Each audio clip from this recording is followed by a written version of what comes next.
We shouldn't just say prayers, we should pray.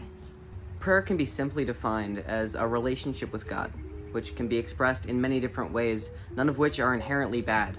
The problem, however, is when we view prayer as something mechanical, when we recite memorized prayers off the top of our head and call it a day. Now, don't get me wrong, recited prayers are absolutely beautiful, and we need them. In fact, when the apostles came to Jesus to ask him how to pray, he taught them the Lord's Prayer, or the Our Father, which is a recited prayer that we memorize now to this day, and we pray communally. In fact, that's a really good way to pray. However, it shouldn't just stop at that. In a good and holy marriage, spouses don't express love for one another by just merely saying, "I love you," and ending it there. No, in fact, they converse with one another. They spend time with one another, and they nurture that relationship to learn the other more intimately. And so must we do the same thing with God. Sometimes prayer looks like expressing our anxieties to God. In fact, a good portion of the Psalms is David complaining to God about how awful things are going in his life.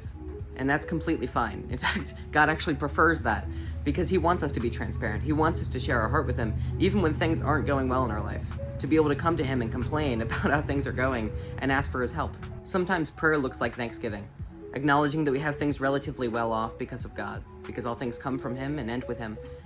However, sometimes prayer looks distracted. Sometimes it looks like we don't know how to say what we're feeling. We don't know what to tell God, how to talk with him, what we're supposed to talk about. Thanks be to God for Holy Mother Church, who has provided pages and pages of recited prayers that we can use in our own prayer life. However, if we can't even find ourselves coming to be able to use those in our own prayer, then let us acknowledge what St. Paul wrote in his letter to the Romans, that the Spirit himself intercedes for us with sighs too deep for words. We don't need to say anything to God. We can simply place ourselves in his presence, be vulnerable with him, acknowledge that he's here with us and that he loves us abundantly. We don't need to say anything to him. We just need to pray.